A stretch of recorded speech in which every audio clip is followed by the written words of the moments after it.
Kara, do you have any news for us? Congressperson Andre Carson of Indiana stated on Sunday that it is, quote, his hope that there is a series of congressional hearings, including public hearings, on the UFO phenomenon in the wake of the release of the UFO report, saying, quote, the report is inconclusive. What we do know is that there have been nearly 150 sightings. 80 of those sightings have been detected with some of the best technology the world has ever seen. And, quote, we can't rule out something that's otherworldly, but that's a very small percentage. The congressman went on to call it curious that so many sightings occurred near military installations. I don't know.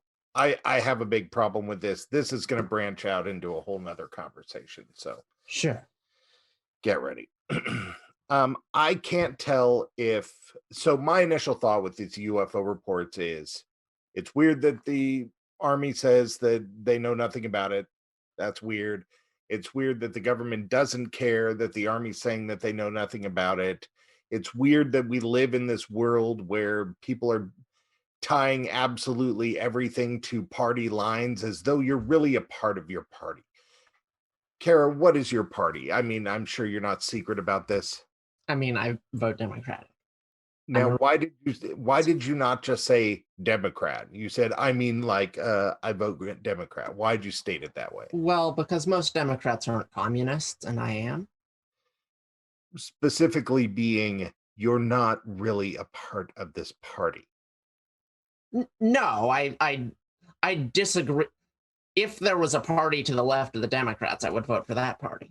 Right. Which, I mean, technically, sure, there is. There's like the Green Party or whatever, but you know. Now everybody's rolling their eyes. Oh, she's a commie, whatever. But the point here is that nobody is serious. There are, of all the people I have ever met, the only one that's like a Democrat that's just a woohoo Democrats, I'm a card-carrying member, is my wife's sister. She had a picture of Hillary, a framed picture of Hillary in her living room. And I walked in and I'm like, what the hell is this? I just thought this is weird. This is totally weird. Yeah, I mean, no one cares about the party. Care, you know, so here we are tying this UFO thing to that, and it's totally ridiculous. And it leads me to believe I can't trust this guy. Even this guy's interest in this could just solely be associated with getting the people who have connected this to a side of the aisle. And this whole UFO thing, for the most part, is connected to the right side of the aisle. There's quite a few on the left, but when this guy didn't actually say anything partisan about the UFO issue. They don't have to. I'm just saying I can't trust him. Yeah, can't trust him. Not this. Sorry, it's the 4th of July, and I'm very irritated with this because you know, we were driving to Medford to do something, I don't know what, and I pull up. My wife's been asking me how I feel about patriotism, and I'm well, yeah, I'm a patriot. You know, a lot of people don't think people on the left are, but I am. I'm totally a patriot. I come from a military family. For all the terrible things that the United States has done, they've done a whole lot of good things, and I think that the founding fathers basically creating the world's first democratic republic is worthy of being proud of for more than just 200 and some odd years. I think we can be proud of that for longer. I think there's a lot of things to be proud of that a lot of these things just straight up wouldn't exist if we were here.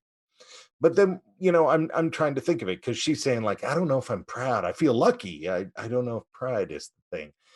And I'm parked next to a flag and I looked at it and I got it.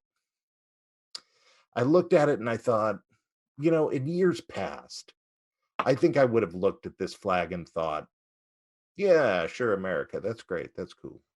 Maybe I would have thought, yeah, I saw some doofus wearing whirly wraps that were American flag pants, and that was gross, but also America, great, you know. Sure. But now I look at the flag, and it's even the flag itself has been partisan to the point that when I look at the flag, I think of the half of the country that hates me. Yeah, that's fair. And I don't like that. I think that's BS. I don't think I should look at our flag and think, oh, this is the symbol of the half of the country that hates me. Now, I don't think anybody did that on purpose. Maybe they did. I don't know. Maybe that's a whole conspiracy. But it sucks that I'm left in this position as a patriot that cares about my country. I now look at the flag and I think of people that don't like me. Okay, well, I didn't actually say which party this guy belongs to. So, which party do you think he is? Well, I don't know. I just went off on a tangent. Either party that he believes in, I can't separate the belief system that he's doing something noble from the belief system that he's probably trying to manipulate voters. That's fair. And, so he may be a Democrat, and that's great that it's crossing the aisles. That's cool. And I did go off on a tangent there, and I wish people would think about it and blah, blah, blah. But sorry, go ahead, Kara. I mean, yeah, you can't trust Congress people, et cetera, et cetera, et cetera. That said, I don't think having hearings is an insane idea. I mean, look into it, sure. Yeah, well, so. I mean, I definitely think that we should. I just can't, anytime anybody says anything, well, I was just... So, that most of what the government does is stuff like this that is not partisan, right? It's just like, but that doesn't make the news because it's not juicy. The problem is that the news doesn't report on the 90% of stuff that the government does that's just like business as usual. Yeah, C-SPAN. That's what my pets watch. And every time I come home from a trip, they never told me what I missed. But it's our fault because everything that isn't partisan is deeply boring. Oh, it is boring. And I like it. So, like, yeah, it should be boring, but there's an endless appetite for political news. Yeah, so, I've stopped watching the news since Trump's been out. I watch it like once a week. It's boring now. Yeah, exactly. Yeah. So whose fault is this whole thing? Oh, mine. Yeah. It doesn't matter what you're selling. It's what you're buying. A rash of mysterious bird deaths is taking place in Kentucky and Indiana. According to wildlife officials, songbirds have been getting sick and dying with an illness that causes eye swelling and neurological signs in birds, primarily affecting blue jays, grackles, and European starlings. So far, West Nile and bird flu have been ruled out. Experts are warning people to keep their pets away from any dead birds. Oh my God. Okay. Do you have the post COVID trauma that every time you hear about something that slightly sounds like the movie Outbreak, you start to go, oh God, burn their bodies? I don't think this is going to be a big deal, but as you know, I have a solid policy of reporting on any news story that sounds like it could be like playing on the news in the background in the first 10 minutes of like a thriller movie or a horror movie. Right. Anything like that, I'm going to report. Just, basically as a point of principle. Right. For you, this is the equivalent of typing first in the comments on YouTube. A little bit. Oh, yeah. Well, I brought that up like 2 years ago. Nobody cared about the vomiting birds on your doorstep, I mean, obviously, I'm not first because to clear something up for our listeners, I am not a journalist. I'm not calling people. I'm not doing independent research. I am reporting on what other journalists have discovered. So it really is like the comment saying first. Yes, it's like, which to be fair, most pundits do that. The list of actual journalists, it's kind of like the Associated Press, and that's it. Right. Like every time they show there's not a lot of working on papers, I know he's just critiquing other people's work. Yeah, exactly. But yeah, no, I am terrified of this. I do have I'm dealing with multiple levels of post-traumatic stress here. Between the fires and now, dead birds and pandemics and, I think of myself as somebody who's just whatever, I go through life. It doesn't matter. But I think there are tinges of that within me. And I just, I'm not very in touch with my feelings, Kara. Yeah. Well, we never really know. I think most of us were like, yeah, bring on the apocalypse. Who cares? And then we were told until it's there, and then we're all like, right. Then we get told, oh, but there's no AC and you can't go outside for a year. And we're like, oh, make it stop. Please solve this, So is there anything we can do about the AC? Right, exactly. We do. People enjoy it if we have to. Maybe controversial to say, but I think people like civilization. I think people prefer it to the alternative. The other fear that all of this has left me with is that the pandemic, regardless, okay, I want everybody who's listening to take out whether you think it's real or not. Let's say that, and let's say that somebody came to us and our government and said, there's a bomb in the earth, and if you guys don't dig this hole, you won't get to it, and you're all going to die. This pandemic has left me with the belief that if we are ever faced with an existential situation, Which we are. we're going to die. Yes. But This is not going to work. It's not an if situation. We There's couldn't climate even have change. the conversation as to if it was real or not. Right, Much exactly. less solve it. It's like we couldn't even have a pleasant conversation about if it was real and what to do. And now everybody's just all, oh, well, look back, you didn't even need to do that stuff. Yeah, you learn, you collect the data, you plan for next time. I mean, like when my wife and I make a decision that's bad, I don't like sit there on the couch for the next 6 months going, you totally messed that one up. That's totally your fault. No, I get behind the decision. We make the decision together. It is our joint problem. That's the way. I don't know. What frustrates me about this is when I hear people being like, oh, well, they told us we don't need masks, and then they told us we do need masks. And I'm like, dude, you're describing like a 2-week period in March of last year. There was like a whole year in which the messaging was very consistent and very simple, where it was just like, well, and also that's the nature of learning stuff. People just didn't do it. Yeah. Information changes. People are misinformed. People make mistakes, but you can't. Yeah, it's like, so because it was that mistake. I mean, every person who I'm feeling safe to say that anybody who rides the mistakes of others is either single or very, very unhappily married. Yeah, that's fair. And if you're not, you probably just don't know it. Because like, how can you just go through life? I'm done. I need constructive criticism. I don't want to hear another person tell me what we did wrong, what we shouldn't be doing. I want constructive criticism. You can tell me anything you want, as long as you tell me what we should do moving forward that will help everybody. I mean, here's the thing about that. That'll shut up 99% of the people. Well, the thing about that is, the thing that springs to my mind as the most constructive thing to say here is just going to make you like mad, because my feeling is don't elect Trump again. That's the best way to deal with any future problems like this, Well, which is a very partisan position that will piss people off, just like you were talking about originally. I also think that's part of the problem here. I think a lot of it. It's going to be great on the web. But I also think that's part of the problem here, is that people sum up problems because they want to put things in boxes. And once things are in boxes, they want to put boxes in boxes. And on top of that, and we look at the world and we say, oh, Trump, bleh. Man, we had these problems. Trump really created very few new problems in this country.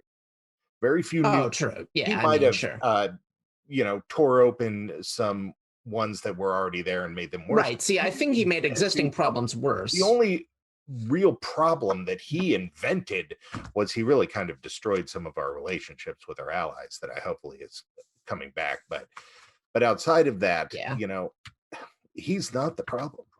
He just ain't. Sure. But I mean, here's the thing. We're talking about partisan again. I would argue that the root problem is just the far right. That they exist.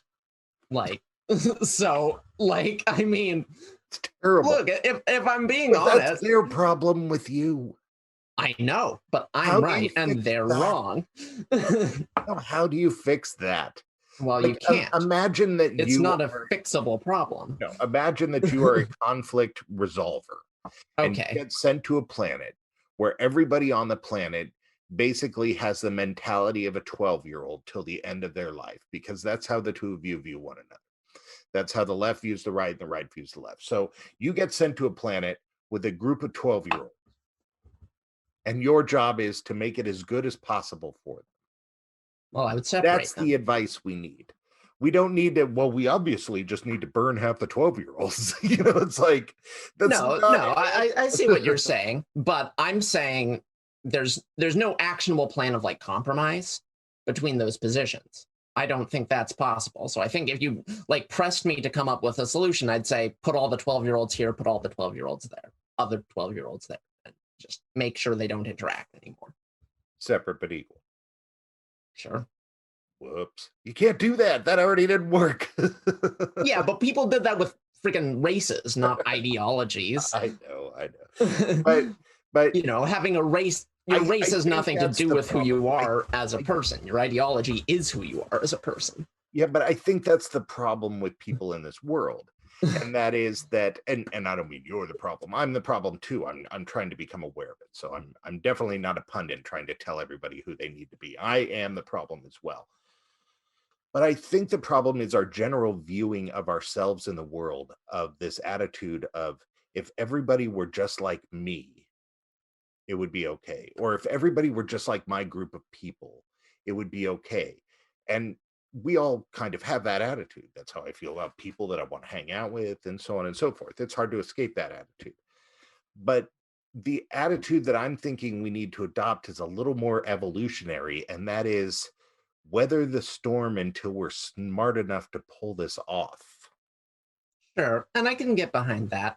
But here's my thing. It's not like every ideology is equal. Like, there are so many ideologies throughout the history of the world that have gone by the wayside because they totally suck. Let's say half the world suddenly started believing in the divine right of kings again. The divine right of what? The divine right of kings. Let's say, half the world was suddenly monarchist, which is what people were for most of history. Yeah, we seem to be getting back to that. Well, we're working our way there. Like, what's the compromise with that? How do you get along with people who like, okay, there should just be a king who's in charge of everything? Well, I assume that kings were initially invented in history. They started out as despots that ruled for enough generations to the point where they were able to convince people that they were divine. Well, and we're just working on that now. That's not what the divine right of kings is. The divine right of kings is the historical idea that God had ordained certain people to be kings, and that it was something called the great chain of being. Basically, the idea that there was a divinely ordered hierarchy of people, and that any break in the hierarchy would not only cause chaos, but was against God. Oh. And that was what people, essentially in Europe and in many other places, it developed sort of independently a couple times, believed was like that was how people saw the world for thousands of years. Sounds like an awesome sci-fi. And essentially no one believes this anymore because that ideology sucked and we got rid of it. So I'm saying some ideologies suck and we need to get rid of them. And that's not insane because we've done that before. And we can all agree now that the divine right of kings was bad. So I'm saying, fascism needs to also go that way. And honestly, so does like proto-fascism, alt-right in that area. That's just as bad. So I think hopefully we will eventually realize that ideology sucks and eventually no one will believe it anymore. And I don't think that's terribly unreasonable. Yeah, we're just not there yet, though, is what I'm saying. No, of course we're not. The being that we are needs to weather the storm until we're capable of doing that. Yeah, well, so how would you suggest weathering the storm? By mitigating problems in the ways that help the most amount of people feel the confidence. Like Childhood's End. Did you ever read Childhood's End? No. So spaceships come over, they stop all wars, and within 2 generations, humanity starts to evolve to another level because everything that they were spending, all the brain capacity that they were spending on conflict, they were now able to put towards construction. Sure. So, something like that, But it's not possible to have construction without having a conflict with the people who disagree on how it should happen. Yes, but I mean, we're getting pretty broad with the definition of conflict. I mean, of course, I'm not saying, I'm not talking about civil war. I mean, you're not going to punch him in the face and be all, it needs to be a trapezoid. It's like. No, I know, but you see what Like, if it was just as easy as everyone needs to sit down and solve the problems, well, sure, but like they're not going to do that because they don't agree. And not only do they not agree, it's not like one side saying it would be nice if this was 10% different, and the other side is saying no. One side is saying we should go left, and the other side is saying we should go right. Right. You I'm know, and saying you that can't split your body in half. we are physically incapable of agreeing. Yeah, I agree. So we need to drop the attitude that everybody needs to be one way, and we need to start the attitude of we need to mitigate the storm until we're capable of pulling that off. I just don't see how you mitigate. I don't see how you mitigate anything when it's impossible to agree on any topics. Well, I mean, I was talking to my daughter about this, so you got the you got democracy, and everybody's Sure. just, oh, we're a democracy, dang it. But we're not a democracy. We're a democratic republic. But wait, we're not a democratic republic. We're a constitutional democratic republic. And a lot of people go, oh, yeah, I forgot we have these things. But those things mean something. So we're a republic.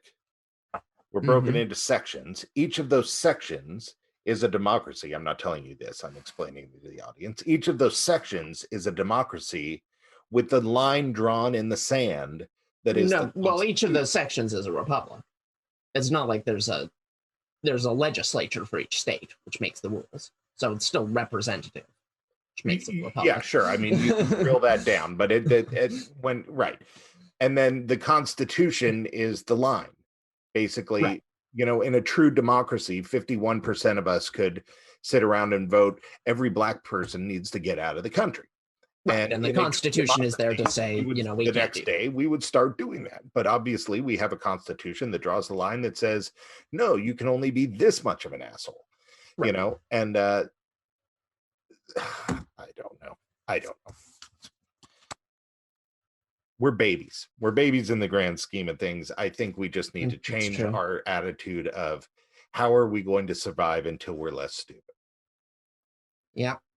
Well, I hope that is possible. Yeah, me too.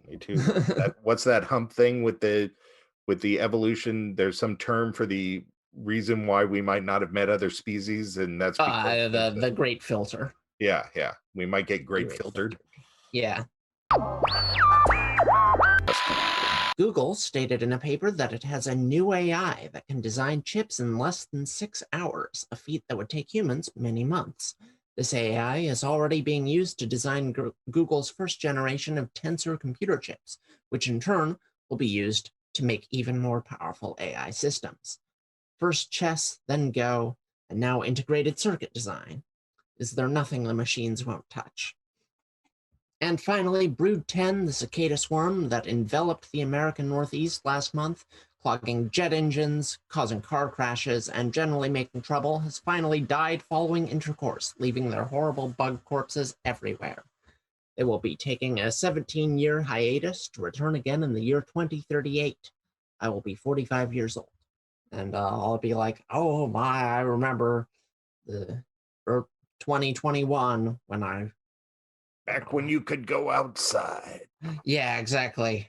Back before we had to wear these gas masks and shoot at raiders who were trying to steal our water supplies. Right. Back then, we didn't even think about cooking cicadas to eat them, much less that they would come out of the ground already cooked. God. Okay, so Google created Skynet. Google created an AI that builds better hardware that builds better AI. I know. That's like the thing. That's like a while ago. Is this right? Google has built an AI that builds better hardware that can then build AIs. Yes, it builds better chips for better AIs. Huh. Which in turn, theoretically, can be used to make even better chips to make even better AIs. On some level, this is like taking prisoners in prison, and instead of having them make license plates, we decide we're going to have them make keys. Yeah, kind of. I mean, basically, we're giving them the ability that once they figure it out to escape. Yeah. This doesn't seem like a very good idea. Yeah. I mean, like, you can argue, I think, plausibly, these computers are nowhere near sentient. Like, all they know how to do is math. So like, we have to implement the chips, we have to do all this stuff. So it's not like we're going to be like, this new computer chip looks like it's from Mars. It's a little concerning. Maybe we shouldn't plug it in. There are humans in the process. So I don't think we should, say the sky is falling yet. However, I think, as far as I can tell, this is sort of the first time that we've done anything sort of like this, like, singularity cycle where, like, machines are making better machines. That's sort of the first time that's happened. And so I think it's not probably going to be a problem yet, but it might be a problem in the future. And this is just sort of normalizing that this is something. It's just like, we're finally getting there. We're finally getting going to come where they're just all, Bill, can you explain to me why the new chip just asked me for my social security number? Yeah, exactly. And as much as I love this on a science fiction level. There's this great old Ray Bradbury story that's about after nuclear war, of the house making breakfast and cleaning up, and eventually we see the ash burns on the side of the house. We see it. I don't think they ever even made a Ray Bradbury theater of it, so apparently the book burned the image into my head. But and so I love it on a science fiction level. On a fan of science level, I know that computers are absolutely nowhere near processing power of the human brain. It just isn't. The scary thing will be when a dumbass computer decides it wants to get smarter by absorbing human brains. That's like that's like the total scary moment, See, I feel like eventually, like, it's going to be able to just make a better version of the human brain, right? It's not gonna need us. Like, it's gonna be like, oh, we can do this, but let's make it more efficient because someone's actually designing. But obviously you're gonna say you're a transhumanist on some level, but sure. But when it comes to, like, technology and stuff, are you? Like, yeah, I mean, would you want a cochlear implant / Wi-Fi connector? And don't get me wrong, I'm not coming down on people who need a cochlear implant. I'm saying as an upgrade. Here's my feeling. I think augmenting our body with technology is awesome, and I'm here for it. I think the only concerning part about that is due to, like, other systems that I am skeptical of. Like, not a fan of capitalism. So I think if I maybe wouldn't want to have, like, a computer chip designed by a company in my head, right? Because they're just gonna charge me software update, charge me money every year, like software as a service, to retain my memories of my loved ones or something crazy like that, Plus my whole family would make fun of me for getting the Samsung implant while they all had the iPhone one. Exactly. So I think if we lived in a world like without capitalism, I would be much less skeptical. So my skepticism of this is not due to the technology itself. It's due to we live in a society run by horrible systems, and I don't trust those systems to do it. As a person who does believe in regulated capitalism, sure. I do have to point out that while capitalism does have a lot of potential for creating classism, it is not the only thing in history that's done it. Oh, sure. And classism has, look, I think the only good form of I think the only, like, good form of government has not been, like, invented yet or tried yet. I think we need to experiment a little more, figure it out. Right, but my political philosophy is that capitalism is terrible and unsustainable. What should replace it? Who knows? We need to figure out something else. Okay, this goes back to earlier. I only want constructive criticism, Kara. Okay, replace every corporation with a co-op and get rid of the ability to own private property. But could co-ops own co-ops? Like, could there be a co-op of co-ops? As long as every person involved, like, owns a appropriate portion of the company, then I don't have a problem with it. It'd be called, like, a conglomerate. Yeah. So yeah, just something to try, Right. Get on that, Congress. Radically restructure our life. please. And then finally, we talked about cicadas, and I only have one thing interesting about the cicadas to say. I mean, what's to say? I was watching Stephen Colbert, and he did something interesting. He had Jon Stewart on, and Sure. because of the cicadas, he put up a picture of what they looked like last time the cicadas came out. And I thought it was kind of a fun way to talk about the cicadas. So now I'm Yeah. interested in now tracking my life as though I am cicada mating. And I'm just going to take a picture once every 17 years.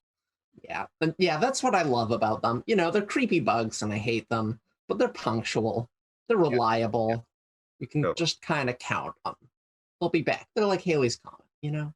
All right, you're listening to Radio Wasteland. If you're listening terrestrially, tonight our guest is the one, the only Samuel Hoffman. If you're listening on the internet, well, aren't you special? Your guest can be whoever you want it to be.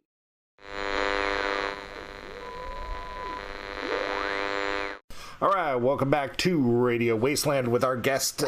Today is Samuel Hoffman returning. Kara is out with family. Apparently that is important to her, whatever.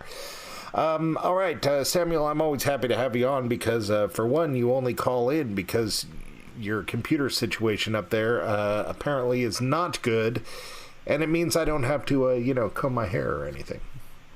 Yeah, and we don't have to wear pants. Yep, no pants.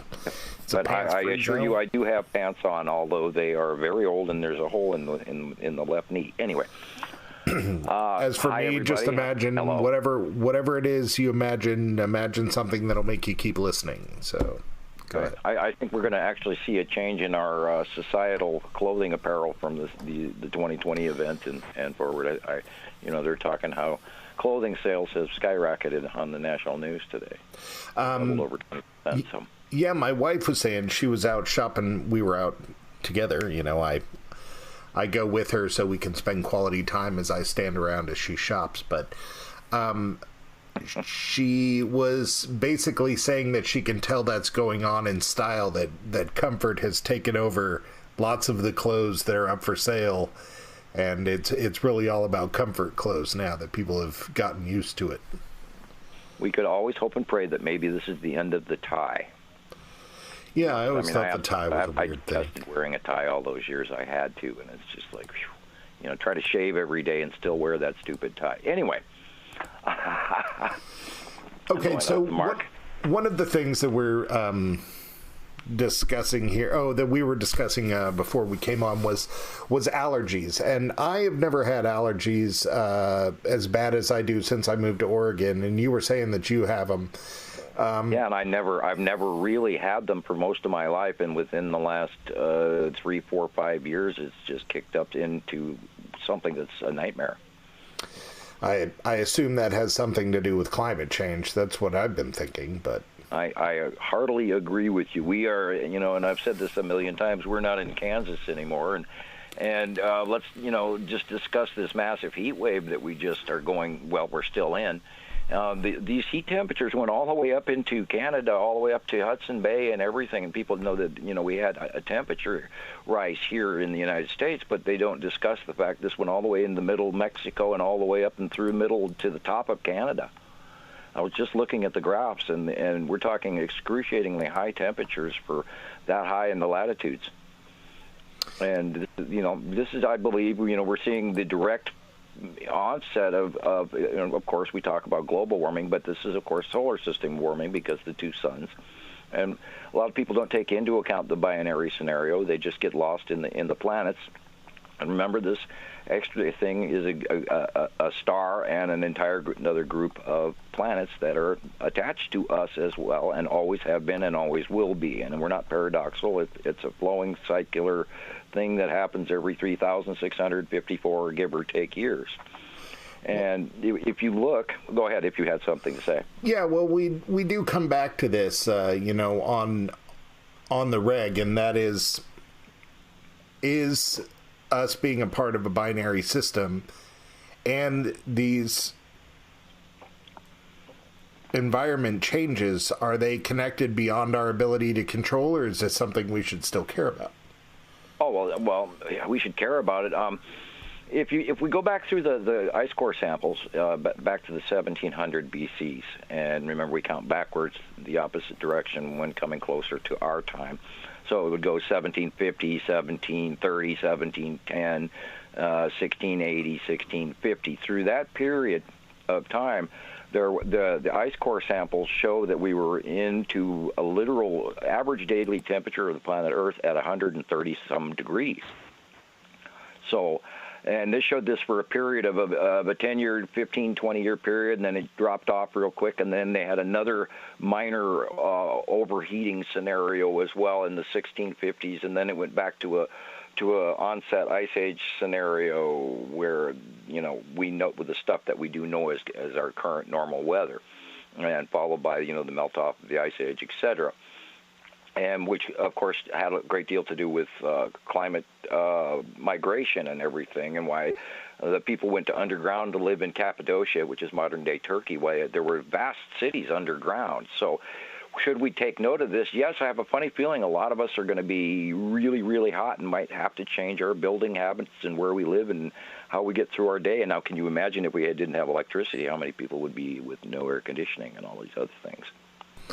Yeah, absolutely. And I consider myself a climate refugee. Moving out of Reading and moving north, moving away from the heat was definitely a factor in what's going on here. So tonight we have you on the show for a reason. We've had you on once before. When we post stuff from you, we get a lot of questions. And we figured we know you so well, it's better to just pose them at you instead of let them float out there or put I don't know, we'll ask him when we get around to it. So we're hoping you answer some of the questions that have been asked to us about your appearances on the show. I assume that's good with you, right? Yeah, fire away, and I'll give it my best shot. Okay, so the first one is Bevan Urine, and I apologize to anybody if I mispronounce your names. I mean, some of them aren't even words. Hey, Sam, tell the story how it was Harrington and you who identified Planet X in 1983. Wow, 1983. Well, it wasn't me that had anything to do with the identification in 1983. I wrote my paper in 1978 and was pressured and sequestered in 1980. That information was used by them, and apparently it took them about 3 years from this is, of course, through rumor, and I don't have any absolute proof of it.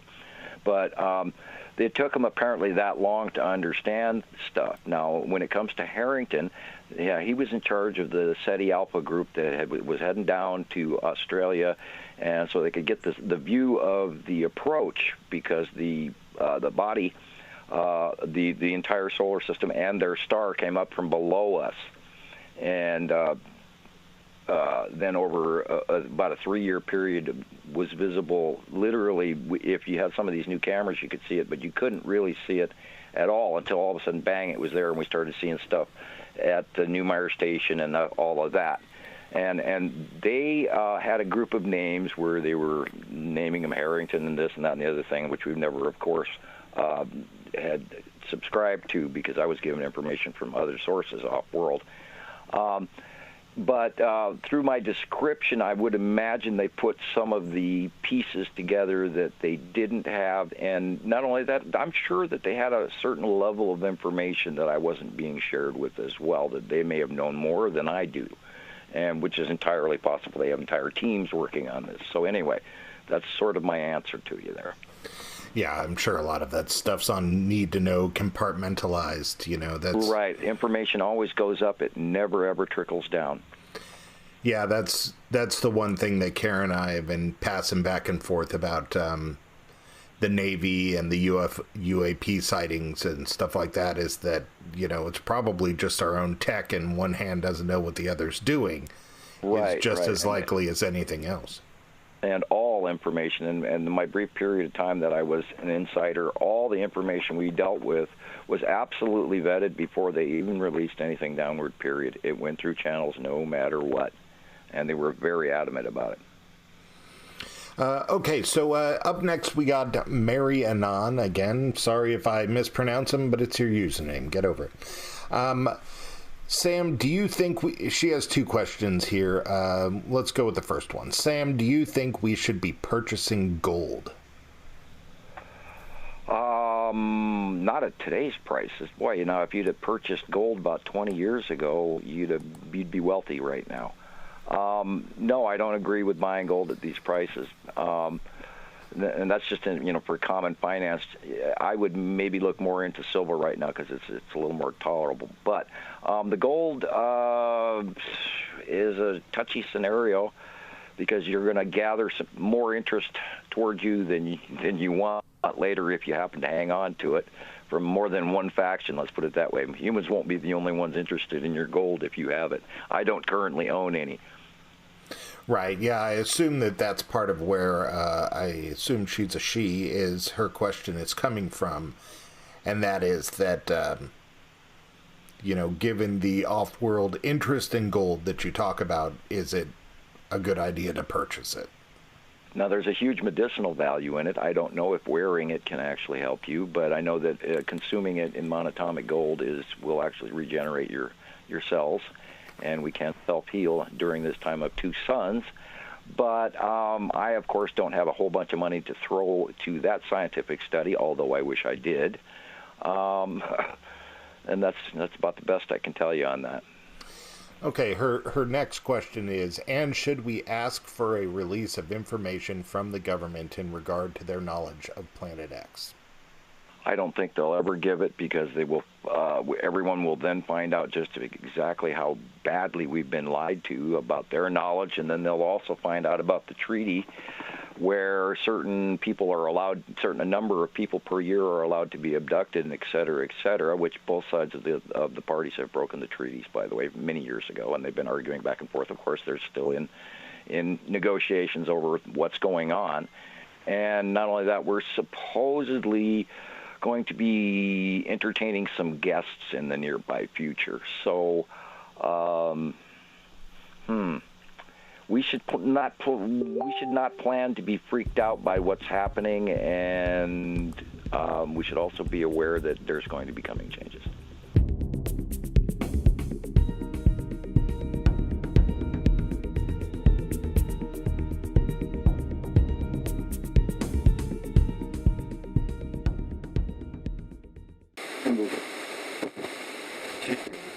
You were listening to Samuel Hoffman on Radio Wasteland. 4 Tray North Sida, followed by an asterisk, very creative. It says electromagnetic universe period, so that's, let's see if that bleeds into our next one pretty well. Anon says, why no discussion of the magnetic signatures of ISWA, ISWA, Integrated Space Weather Analysis System? Clearly show the conical hat when Ra arrived, and those planets are Horus's box. We live in a 3-sun system. Your observations are good. Your analogy of what you are seeing is incorrect. Yeah, I've heard the trinary scenario many times, and I've heard that from that person, as a matter of fact, many times, and looked into it. I can't go with the trinary system because it doesn't work mathematically according to my personal equations that did work out. They got the government attention. And if I was wrong, I do not believe they would have stifled me with a 30-year non-disclosure agreement. They would have just ignored that 17-year-old kid in Montana. But when we talk about a trinary, now we do know that from the Pleiadian information I was given, that there is a tool star, which is a tiny ultraviolet blue star that hangs just off the atmosphere of Nibiru, and I have not talked a lot about this in the past to very many people because I haven't absolutely been able to prove it beyond, a few dozen photographs. And when you see the blue shaft light in some photographs where it goes, it's a shaft of vertical light that goes through all the pictures, straight up, straight down, goes top to bottom. That is the Nibiru's tool star. And as it was explained to me was the planetary system where the people live on in the secondary larger solar system, the Immeru group, those people would go behind at some point in time, behind Hercubus, and away from the visual of their star and be dumped into ice ages that would last 1,000 years or whatever. So they created this tool star, which is like throwing an extra magnet on the table to keep the attraction and placement of their planet directly in line with their star at all times. And that's technology I don't fully understand, but I was informed that it had to do with part of their gold tech, etc. And so, in fact, you could actually call it a trinary, but this is a being-made or a man-made creation, and I'm not going to say sun simulator because that's an entire another story and a whole bunch of Facebook chaos and disinfo having to do with that, and that was made up by some silly people that really didn't know what they were talking about. But anyway, and of course I got into a snowball and went just completely crazy. But the trinary scenario is entirely possible, but believe me, we have two. If we had three, then we'd have a whole another ball game going on altogether, and it would be a nightmare. Gotcha. Okay, Lucinda Ray 786. Again, thanks, Chauncey, for having Samuel back on your show. We love it when you do. Oh, Andrea must have put that in to make me feel good. Lucinda, you're my new fave. Okay, this last one is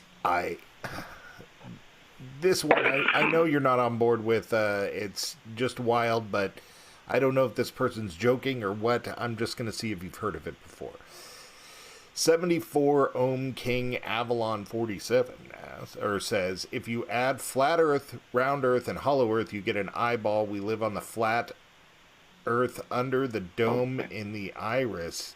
The hollow Earth is the North Pole. It's the pupil. It's the entrance to the eyeball. It's where the light comes in. Then you have the white wall ball you can't cross, and it's the South Pole, and it's where the cosmic eye connects to the cosmic mind, so you can't go there. So it's all one thing. You have to look at the whole thing because they're all correct. Wow. Mind blown. I don't even know if we dare answer that. Well, it makes me think of a celestial, like the head nowhere in Guardians of the Galaxy or whatever. Right, and when people start throwing flat Earth and the firmament and all of that stuff out, I just sit there and go, oh boy. They don't even take into account cosmic rounding. I'm sorry, we're not on some plane, which would constitute us being farther under a matrix level of control by some sort of larger beings that are, next thing you know, you're going to have E.T. looking in the fishbowl, giant big head looking in our tiny little fishbowl joke. Right. Great that they believe what they believe in. I'm sorry I can't go there. Yeah. Well, that's our collection of questions, so we're in the weeds now, so we're able to just kind of go for it. What can people expect to see coming up in the skies? Well, have you noticed the amount of disclosure that's going on? Yeah, that's been a big topic around here, and, I'm personally more disturbed that the government is admitting that they don't know something. Yeah, I'm sure they're completely discussing because they can't avoid what we've been citing. We have had worldwide sightings since the last time we spoke of the long box cube and the Texas cube and fleets, and I'm not talking fleet, I mean fleets, plural, multi-plural, and cubes, and we're watching the Empire orb again, and this week, and they've announced the cylinder. They talked about a cylinder being sighted, and this was, of course, a NASA release. And I have, by eye, twice this week seen the cylinder in the sky using my own two eyes, not a camera or anything like that. Because I fry, by the way, everybody, I don't take my own pictures anymore because I fry cameras. I've bought 5 cameras, and they don't work for me because I fry electronics. Anyway, same reason I don't have a cell phone. I have seen by eye this huge, massive cylinder, and the sky sightings have been so unbelievable because these planets are so close, and they're just, we're swimming in them, and most of the time you're staring at a planet at one time or another, and there's absolutely no clouds in the sky, but we're literally staring at literally a planet in a lot of cases. And then they come in, and it's been really, really weird because it's all directionally changed from my first decade of viewing. Where they arrived from is completely different now than when they did, which means we're definitely in between them. and all the crop circles are leading toward solar separation, and we're seeing multiple discussions about the Mayan and the Aztec calendar, and that's just as of May 26th, we moved into the period known as the sixth sun, which tells me, and I was calling separation here a few months ago, which tells me that all of these things are falling into line. So we're literally going to start seeing more facial illuminations of the planets as they go past us, and you can see them greater at sunset, where Nibiru and Isatum are literally coming over the top of us every evening at nightfall. And that, of course, changes from time to time. And then we'll have it. We'll like run a week where you don't get any very good sightings because of where we are. Somehow, I haven't figured out the whole axis thing. But the axes are changing again, and we're seeing what we refer to as the dance. And now Nepesity and Atu have switched places again visually, whereas Uri is massive in the entire left side of the sun, and then now we're seeing the connection between Atu and Uri again reconnect with the cloud bank, and then the ionization tail, with the ion tail, the split tail that goes around Isatum's yellow moon, and her two other moons. We've been talking about those because they're becoming visible now. So all of these events they're so over the top of us now. It's just, if you know what you're looking at, it's just an unbelievable show. If you don't know what you're looking at, it's kind of like, oh my God, what the hell is that? And I've seen some skies that I've never yet to this in the entire 12 years we've been watching, some stuff that's still blowing me away. But it's similar, but it's so close enough on us that it's really hard to tell now because it's so drastic and awesome. I mean, it's just unbelievable what's going on in the sky. And if you're not out watching this, you're missing the show of a lifetime. Yeah, I like a lot of Americans have not been outside much. No, and God, this disclosure about these alien ships, we're not talking a handful of ships. There is so many up there. It's just, it's spooky. And this has got to be, here we just had another G7 summit. Now I'm putting my, tongue on the chopping block. And we know that from the sightings for the last month, 2 months, 3 months going back, there's so many craft going above us. And the long box cube was moved. They moved and they dropped in orbit again, and then they started hanging out over Europe a couple of weeks ago, a month ago, and then we've been getting sightings of them where they're circling back down to Australia again. So now about 3-4 years ago, they did this routine where they went from the North Pole to the South Pole in a vertical orbit around Earth, and we captured it on many different radars, and we saw it from one country to the next, where everybody said, yeah, it was here today, and yeah, it was here today, and yeah, it was here today, and it was like circling the Earth. And then, if you remember, we talked about this where we saw rockets where it changed and it like lifted itself back up into the orbit. Well, we believe they've dropped back down again because they're being sighted all over Europe and South America and Australia and Brazil and all of this. So the long box cube is moving. There's mini orbs around. There's smaller cubes, mega ships, support craft, fighter squadrons.